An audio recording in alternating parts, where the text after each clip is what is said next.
jam hari ini. Keindahan air terjun Temam cukup berpotensi dalam menarik wisatawan ke kota Lubuk Linggau. Air terjun yang kini dikelola PT Linggau Bisa ini sering disebut Niagara yang ada di perbatasan Amerika dengan Kanada. Bagi Anda yang berencana liburan ke kota Lubuk Linggau, jangan lupa untuk mampir ke air terjun Temam. Air terjun yang berada di Kelurahan Rahma ini sering disebut dengan air terjun Niagara yang ada di perbatasan Amerika Serikat dengan Kanada. Koordinator lapangan air terjun Temam, Avandi, menjelaskan, wisata Temam ini merupakan hasil patahan bumi yang membentuk seperti air terjun. Dengan potensi tersebut, pemerintah kota Lubuk Linggau mulai mengembangkan lokasi tersebut sebagai salah satu destinasi wisata air terjun Temam.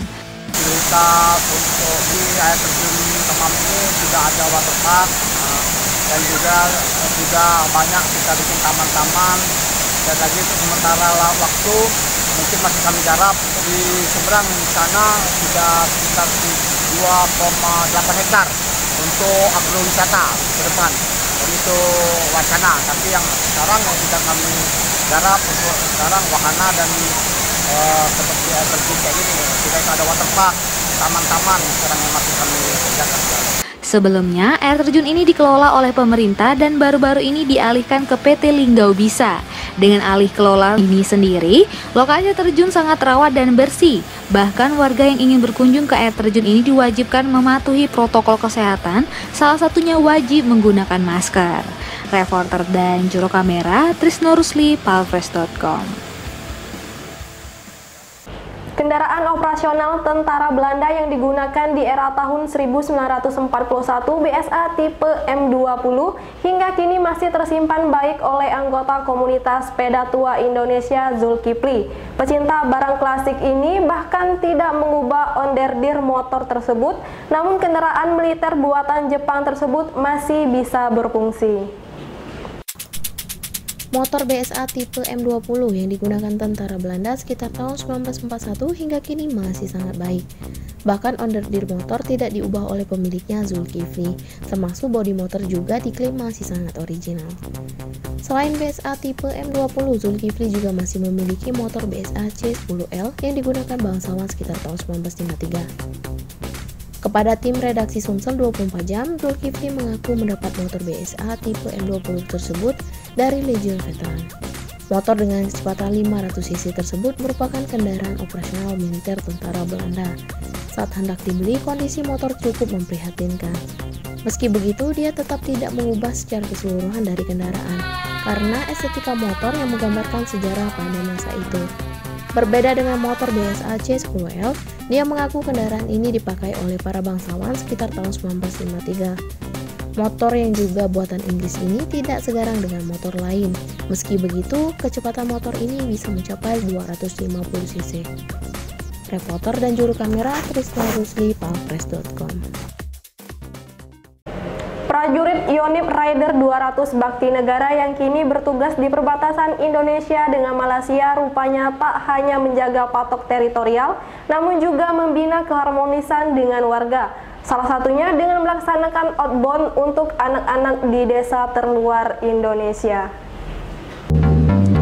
Kedekatan Satgas Pamtas Indonesia Malaysia Yonif Rider 200 Bakti Negara cukup erat. Puluhan anak-anak yang tinggal di Desa Batu Majang, Kecamatan Long Bagun, Kabupaten Mahakam Ulu, Provinsi Kalimantan Timur, diajak mengikuti kegiatan outbound. Kegiatan outbound ini menggandeng Karang Taruna yang melibatkan 90 anak desa Batu Majang. Tujuannya untuk melatih melawan rasa takut menghadapi rintangan yang diberikan seperti melintasi jembatan tali, naik togel turun hesti, serta luncuran flying fox. Tidak hanya itu, mereka juga dilatih untuk bekerja sama dengan tim menyelesaikan beberapa permainan kelompok, antara lain mengisi air dalam botol, memindahkan sarung secara estafet, dan juga estafet karet gelang yang membutuhkan kerjasama tim dan kekompakan.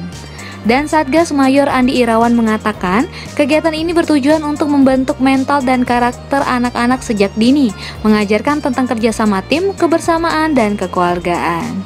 Reporter dan juru kamera penerangan Yonif Rider 200 BN melaporkan untuk palfresh.com. Berita terakhir Sumsel 24 jam hari ini. Musi Treasure menyimpan banyak koleksi peninggalan sejarah Sumatera Selatan. Koleksi tersebut sebagian ditemukan dari hasil penyelam di dasar Sungai Musi. Keris emas dan bandung emas yang terkombinasi dengan perak dan perunggu tersimpan rapi di Musi Treasure. Beberapa barang tersebut merupakan hasil temuan dari anggota komunitas antik kreatif Sriwijaya di dasar Sungai Musi. Pemilik Musi Treasure Asmadi menjelaskan, temuan barang bersejarah tersebut merupakan hasil penyelaman di dasar Sungai Musi. Meski begitu, tidak semua barang seluruhnya ditemukan di Sungai Musi. Namun, beberapa barang lainnya merupakan barang rumah yang dilestarikan secara turun-temurun oleh keluarga. Ada beberapa koleksi yang dimiliki Musi Treasure ini, di antaranya fragmen arca siwa, prasasti logam emas, tali kepala, ikat pinggang yang memiliki ciri khas Melayu peranakan Cina. Ada juga jadam yang dipercaya sebagai penangkal sihir. Dia meyakini beberapa barang tersebut sudah ada zaman Kesultanan Palembang sekitar abad ke-17 hingga ke-18. Jadi di pameran ini kita membawa 8 koleksi, diantaranya yang paling utama yaitu satu keris emas, kemudian ada 4 jenis badong, diantaranya badong emas, ada kombinasi antara emas dan perak, kemudian ada badong perak dan badong perunggu, kemudian ada juga kacip emas, kemudian ada lagi prasasti logam yang terbuat dari emas yang berisikan tulisan Palawa dan ada huruf Arab, kemudian ada satu potongan tangan arca siwa. Reporter dan juru kamera Trisno Rusli, palpres.com.